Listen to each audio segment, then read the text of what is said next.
Hi everyone, welcome to Cascadeur. In this tutorial, I'll show you an example of a pipeline for creating animation from scratch using AutoPhysics, and I'll give you a detailed run-through of all stages and tools used. For this, I'll be using a parkour reference from Nik Pro. My goal is to create the animation as close to the reference as possible. Although the new versions of Cascadeur have more and more tools that automate the animation process, such as creating mock-up animation from video, or in-betweening. In this tutorial, I'll do most of the animation the old-fashioned way. I'll be manually working with every single key using AutoPosing and the physics filters. This approach will show you the most detailed pipeline. If you like what we do at Cascadeur, please support us by liking this video. And make sure you allow all the notifications if you want to be up to date with all our news. All your likes and comments do not go unnoticed. They inspire our team so much. Thank you, everyone.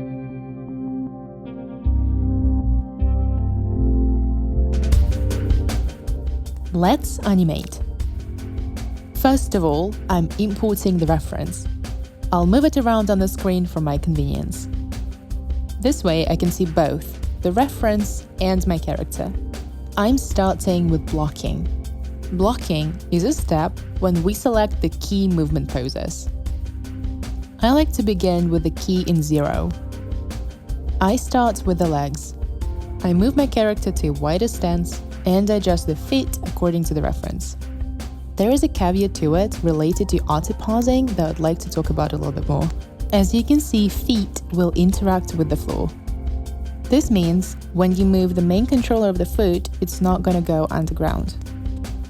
However, if you keep pushing this foot controller towards the ground, it will affect the rest of the leg. This is simply how it works in the current version. I believe this might not be the case in the future versions, but it is the case for now. As you can see, our character is kind of bending down a little bit, even though I haven't controlled any of the other points. I haven't moved any of the other body controllers, and this means I haven't activated them. The rest of the body controllers moved down, not because I set them to this new position, but because that's how the tool works. What's important for now is that these points moved even though they weren't selected. This means the next time I move a controller, this is a demonstration of what's about to happen. The system will reload, and non-active points will get back to their default position. We can see the entire body moving back to the default state. Now, if I need to keep these points positions, then I need to activate them first. Here, I can select and activate them. Now, when I'm editing the pose, these points will not reset. There is now a pop-up warning in the 2025 version. The warning will appear when certain points are not activated and will be reset should you choose to continue editing. This gives you more control over how you would like to proceed. You can either activate the points or keep it as it is and reset them. There will be a separate video on how to best use this feature. The default setting in the new version is going to activate these points. I personally kept the option when the points are going to reset, just because it's more convenient for me. This is why later in this video, I'll be adjusting my poses as though every single time they will reset. Now, let's continue. Once the feet are set, I select the body controllers. This way, I'm adjusting the character's torso. Currently, my character is tilted towards the left leg. Moving on to the arms.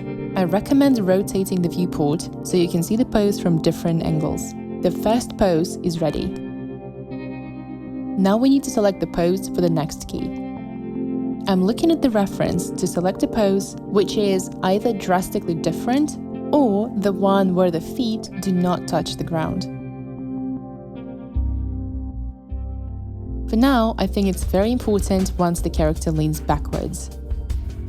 I select the frame where I think the lean is the most prominent. Like on this frame, for instance, just look at this line. I'm creating a key for this particular frame.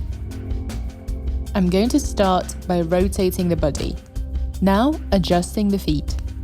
I'm using the controller in the toes to make our characters stand on them.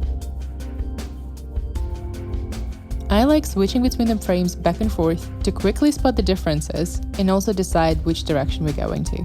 You can do this by using hotkeys Shift, A, and D.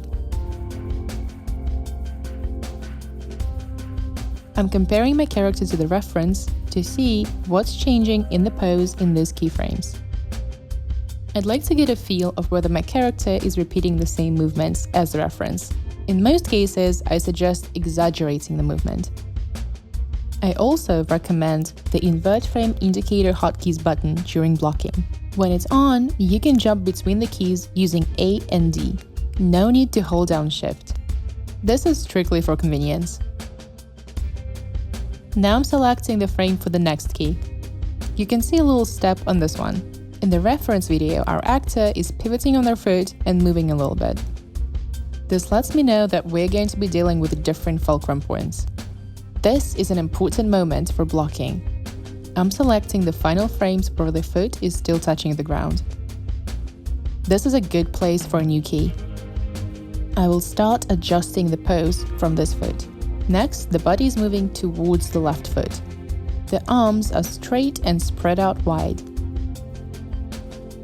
It is important to look at the character from all angles to make sure they're not leaning forwards or backwards.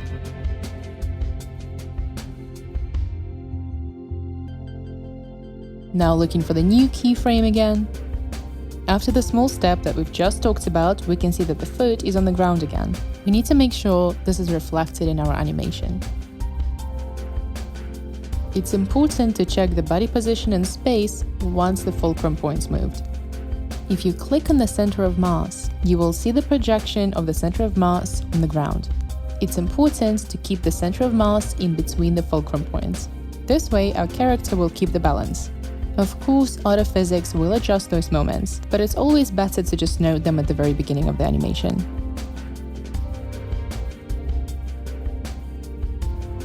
We're using the same principle to select next keyframes. I will speed up the video since I'm following the same process. Keyframes should be set for when feet come off the ground, touch the ground again, and in the middle of a jump.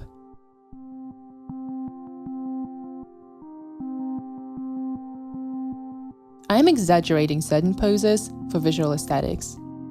At the same time, in this stage, I'm not too worried about how pretty they look. I will be doing a more detailed editing later. You can treat this stage as a draft for me to get the concept of the movement in general. You don't have to work on every single pose here in a lot of detail. I also recommend going to the view mode every now and then to look at the pose without controllers. You can use the hotkey S for it. Pressing the S button on the keyboard again will return you to the AutoPosing mode. You might need to play around with this for a little bit before you can quickly and efficiently set the poses. But once you get the good grip on the controllers, you'll be able to set poses in literal seconds.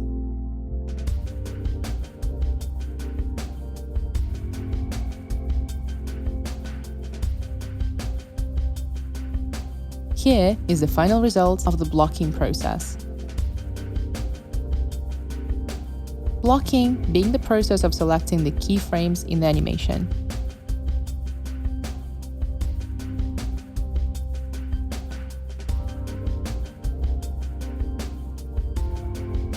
Now we can add interpolation. The easiest way to do it is to use auto interpolation. Just select your frame interval and press the button. The needed interpolation types will be set automatically. All you need to do is to check your animation and perform any minor corrections if needed. However, now I'll be setting the interpolation type manually. I'm doing this just to show you what types of interpolations there are and how they're going to affect your animation on different intervals. If you prefer to use auto interpolation, then feel free to skip to the next part of the tutorial. After selecting all the frames on the timeline, I click on the Bezier clamped interpolation button. You can now see the transitional frames in between the key ones. Fair warning, they don't always turn out very well. So at this stage, we're going to edit our animation to make it look better once we applied the interpolation. As of now, I'm not a big fan of the legs during the jump. And there is also a small issue with the character's left arm at the beginning. To quickly fix these cases, we'll be looking at two different types of kinematics: IK, or inverse kinematic, versus FK, or forward kinematic, is defined by the intermediate position of the limbs. Let's take a look at the arm here. If we choose inverse kinematic for this movement, the arm's movement is influenced through the palm. In case of forward kinematic, the arm will be moving from the shoulder. In most cases, FK interpolation looks more natural. IK is commonly used if the character is holding on to something or is leaning onto something. In our example, the character is not leaning on anything, so I'll be using FK for both arms for the entire track. In our example, this would be enough to make the arm movement a lot more natural. Please note that there are two very similar buttons in the interface, responsible for FK versus IK interpolation. The left button is responsible for interpolation in the keyframes. We're not going to be using this one right now. The right button is responsible for different types of kinematics in the interpolation. Once this is done, let's talk about the legs. We will be looking at each of the legs individually. I'm starting with the left leg. Here is a frame where the leg is lifting off the ground and lands back again in this frame. I'm selecting FK on this interval when the leg is not touching the ground.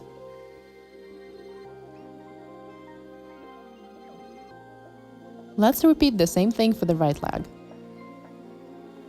You can already see the improvement of the animation.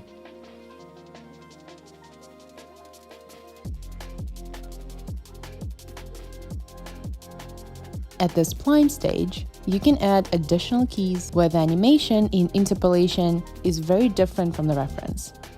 This is a very good example. You can see that in the reference the hand is down, however my character has it up. In this case, I can add a new key in this frame and fix it. I'm switching to the AutoPosing mode and I'm fixing the arm and the hand. I've also decided to do minor torso adjustments. I'm switching between the keys to see how my character is moving now. You could also follow the feet and the focal points with a little bit more detail. For example, right now my character starts lifting the heel of the left foot from the very beginning of the animation, which is not the case in the reference. So for the legs track, I will be creating a new key. Now I'll be copying the foot position from the frame 0. In this way, during the interval between the key 0 and the new key, the foot is going to be standing on the ground. The lift will begin after the new frame. There is a similar situation at the end of the animation. Here in the reference, the foot touches the ground with the toes, and then the foot turns around the toes.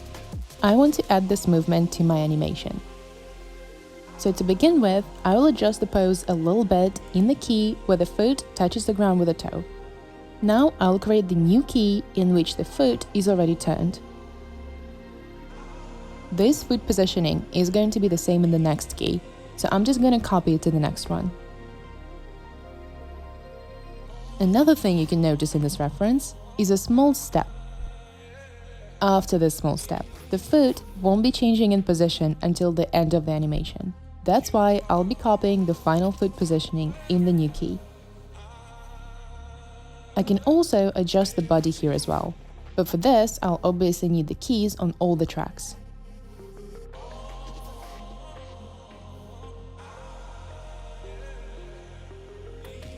The right foot is also moving on the ground towards the final position. From about here, it stays the same.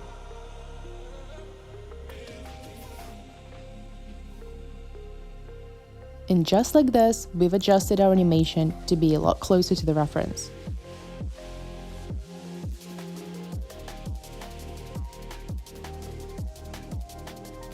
It's finally time for the most interesting part.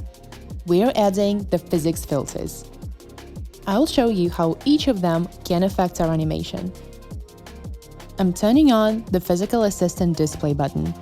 Before moving on to the editing, I'm making sure that all the fulcrum points are correct. The fulcrum points are highlighted in a green circle. Once the feet stop touching the ground, the circles disappear. At this stage, it's crucial to make sure that all the fulcrum points are correct in the animation. We have a separate video about fulcrum points on our channel. Check out the link in the description. It looks like in my animation, all the fulcrum points are selected correctly. Currently, we have only one physics filter enabled, and it's for the basic corrections. It might look like not much changed, but if we turn on the button to combine a physical assistant with a character mesh, we can see that in some frames, the AutoPhysics differs from the original character's position. So, what does the general corrector do? It is primarily responsible for balances and correct trajectories during jumps. As you can see, the jumping sequence changed the most. In the frames without fulcrum points, the main physics filter creates a ballistic curve for center of mass. The ballistic curve is the curve along which all objects in the air are moving. To put it simply, if you throw a ball in the air, it will follow the ballistic curve. In case of a ball, this trajectory will be very simple to follow, since it will be going through the center of the ball. More complex objects will follow the same rule. Their center of mass will be following this ballistic curve, and all other parts will be rotating around it. A good illustration is a hammer. Imagine throwing it up in the air. It will be rotating around the metal part, since it's the heavy part and is a center of mass. Now the living beings can change their position during the flight. Think about how a lot of animals are using their tails to correct the position, or how cats always land on their feet. Even then, their center of mass is still following the ballistic curve. Therefore, following this ballistic curve gives you the most natural physics results. Keep in mind that the flight high is always directly related to the time that the object spends in the air. To fly higher, you'll need more time. In Cascadeur, you can create a higher ballistic curve by adding more frames and therefore prolonging the time, and vice versa. With that said, we do understand that you don't always need to follow the physics rules in the animation. This is why in Cascadeur, we've created a slider that allows you to choose how diligently you'd love to follow the physics rules. The closer the slider is to 0, the closer the trajectory will be to the original. And 0 is exactly the same as the original animation. Simply put, as though the filter does not exist. In my animation, I want the physics to be realistic, so I'm moving the slider to the max. Another important aspect is the rotation during the flight. It is also influenced by the physics laws. For example, the rotation cannot suddenly slow down or change direction. As you can tell, the physics ghost rotated my character differently from the original animation. In complex cases like this one, it can be very difficult to follow the rotation.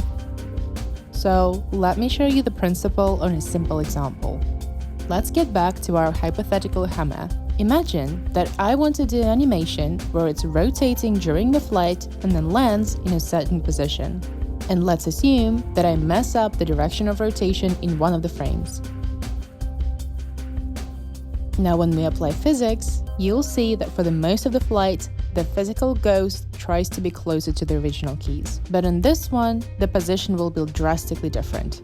Now, what if I need this exact position in this frame? In this case, I can mark this key as especially important for the physics filters. In these frames, the physics assistant is going to be very close to the original, but sometimes this will require sacrificing position similarity in other keys, or the laws of physics themselves. The more frames you mark as key ones for the physics, the less physics accuracy you'll see. But as you know, sometimes we aim at aesthetics and not the physical accuracy. Either way, the corrected animation looks a lot better and more interesting than before. In my example, just one priority frame will be enough to change it to the results that I want to see. And we're done with the main physics corrector. The next filter is called Smooth Trajectory. In short, it's responsible for how bouncy the character is. This filter aligns the trajectory of the center of mass in such a way that gives you a pronounced arc shape. Usually, this requires the character to squat down in some frames and straighten in others. For my animation, setting this filter to high values will be an overkill. I'll try to find a happy medium so my animation looks more natural and also looks lively and interesting. This will do. Now on to the next filter, Smooth Rotation. This filter is going to help you smooth out all the rotating movements.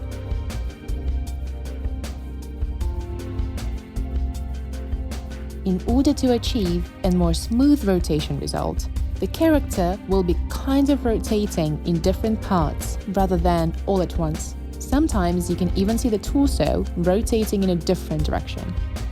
For this animation, setting this filter too high will obviously be too much.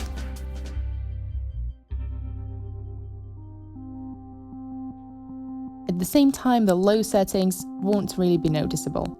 So in this particular case, this filter might not be changing that much.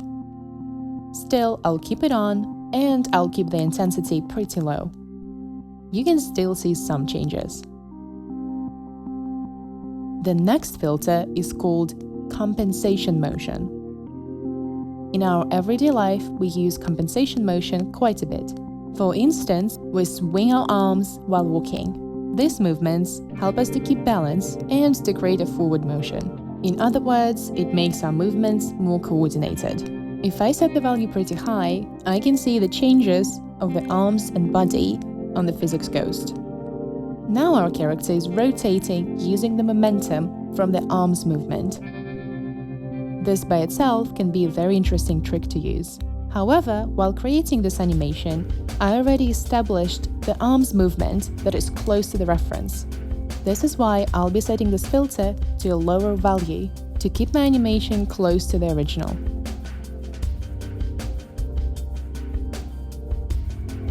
Separation motion filter can look similar to the smooth rotation filter. When the values are high, the separation motion filter also added rotations in the body. While you can clearly tell that this is too much for our example, this is a great demonstration of what this filter does. If you look especially at the jump part, you can see how much of a separation there is between the arms movement and the body movement right now. And at the end of the animation, the character seems to gradually come to the final pose. The idea behind the separation is that living things rarely move at a single unit. Normally, some parts of the body begin to move first and others follow, and different parts of the body also stop in turn. This filter can make an animation very lively. Since I'm using a reference for this animation, I've already accounted for a lot of these movement principles. So in my case, this filter is not necessary, but I can still set the value to a low one. And finally, the secondary motion filter. This filter will help us to enhance arm swings or overlaps of different parts of the body. As usual, the key here is to select the right values for this filter. By default, this filter mostly affects the arms, which is enough for most animations.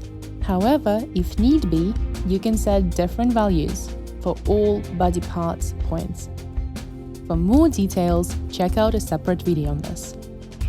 But in our case, I don't need this many details. And this way, we went through all the physics filters together. Now I'm going to apply them to my animation. But before I do this, I need to make sure that the fixed interpolation button is activated.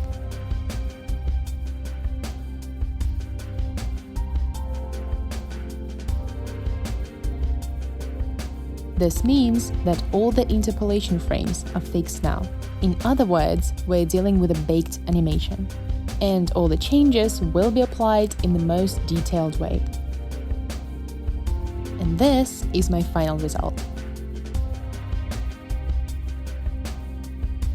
One thing that I wanted to mention is that you can use all the filters at once or one by one. And then don't forget to snap the animation. Once you've snapped the animation, the next filter will be taking these changes into account. This approach can provide more flexibility and understanding of each change separately. Obviously, you don't need all the physics filters in every single animation. Most animations require 1 to 3 filters, especially if your end goal is to make your animation look closer to the reference. However, I always advise to take a look at all the filters to make sure you have the options. Sometimes it can create interesting effects and lead you to new ideas. And we will be posting more videos on this channel about each and every physics filter with the examples that illustrate this filter the best. Thank you so much for your support. Your comments, likes, shares, and reactions inspire our team to create more videos for you. And we absolutely love seeing you actively using Cascadeur. Thanks again, and we'd love to see you again soon.